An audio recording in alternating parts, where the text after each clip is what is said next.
Everyone recognizes that if a person or a book could accurately predict the future and be correct every single time, not 50%, not 75%, but 100% of the time, then that person or that book would have to have divine help. That is superhuman. Humans just cannot do that. Is there a book that does accurately predict the future and get it right 100% of the time? Yes, there is. It's called the Bible, and it contains scores of amazing prophecies that prove it to be from God. Let's quickly look at 5 of these prophecies. Number 1, the Fall of Tyre. In the year 597 BC, the prophet Ezekiel made a bold proclamation against the city of Tyre. At the time, the city was one of the wealthiest and most secure cities in the entire world. It had massive walls. It also had an island city that the inhabitants, if they were attacked, could go out to that island city. Yet for all that, Ezekiel predicted several things that would happen to Tyre. He said that the Babylonian king Nebuchadnezzar would come up against the city, that he would build siege mounds against the wall, and the city's walls would be broken down. He predicted that many nations would come up against the city, and the city would be scraped clean like a rock. He predicted that its stones and its timber and its soil would be thrown into the sea. How are you going to get these stones and timber and soil of a huge city like Tyre thrown into the sea? As we look at history, secular history provides the answer for that. Nebuchadnezzar, the king of Babylon, did come up against the city of Tyre. He did exactly what Ezekiel predicted, but it didn't stop there. Because after he built a siege mound against Tyre, the inhabitants moved out to the island city and he couldn't attack it. And yet, in about 330 BC, a man by the name of Alexander the Great attacked Tyre. And the inhabitants did the same. They went out to that island city, but Alexander the Great wasn't happy with a simple victory over the mainland city. He took the rocks and the timbers and the soil and scraped them clean, dumped them into the sea, and made a causeway out to the island city. How could Ezekiel have looked into the future more than 250 years and predicted what would have happened? Divine assistance. Number 2, the fall of Babylon. See, Babylon was one of the richest cities in the world during the years of about 740 to 680 BC.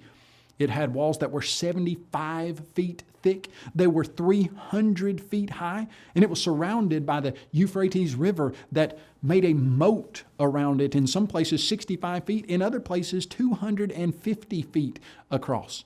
And yet, the prophets in the Bible, Jeremiah and Isaiah, they prophesied that God would raise and cause to come up against Babylon an assembly of great nations. Jeremiah recorded that God had declared, "I will dry up her sea and make her springs dry." And the prophet foretold that a drought would come against her waters and they would be dried up, for the land is a land of carved images. And also the prophet promised that the Lord had spoken, "I will prepare a feast and I will make them drunk, that they may rejoice and sleep a perpetual sleep." Now, interestingly, secular history validates this prophecy. It shows us that the Euphrates River went under the city of Babylon, and yet Cyrus, the king of the Medes and the Persians, redirected the river and caused it to go into a basin, and he marched his troops under the wall of Babylon. And incidentally, the Babylonians were drunk and feasting when that happened. God dried up the waters of Babylon, and they were drunk and slept a perpetual sleep. Number 3, messianic prophecies. You know, there are hundreds of prophecies in the Old Testament that talk about a coming Messiah. They talk about how that Messiah is going to live, where he will be born, how he will die, how he will be buried, and the things that he would do in his life, like riding a donkey into the city of Jerusalem. And some of them were written 1,000 years before Christ came, and yet in every single instance, Jesus Christ fulfilled those prophecies to the letter. So much so that in Luke chapter 24, verse 27, Jesus taught his disciples, beginning at Moses and all the prophets, He expounded to them in all the scriptures the things concerning himself. Number 4, the fall of Jerusalem. In Luke chapter 21, verse 20, Jesus said to his apostles, "But when you see Jerusalem surrounded by armies, then know that its desolation is near."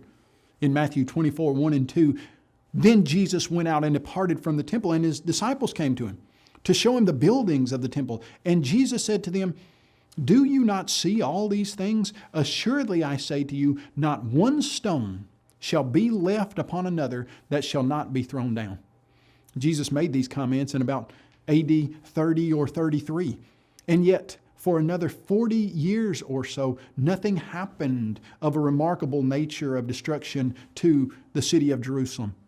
But in AD 70, the Roman army under the command of Titus, who later would become the emperor, destroyed Jerusalem in an event that is marked as one of the most destructive events in all of ancient history, exactly like Jesus Christ had predicted.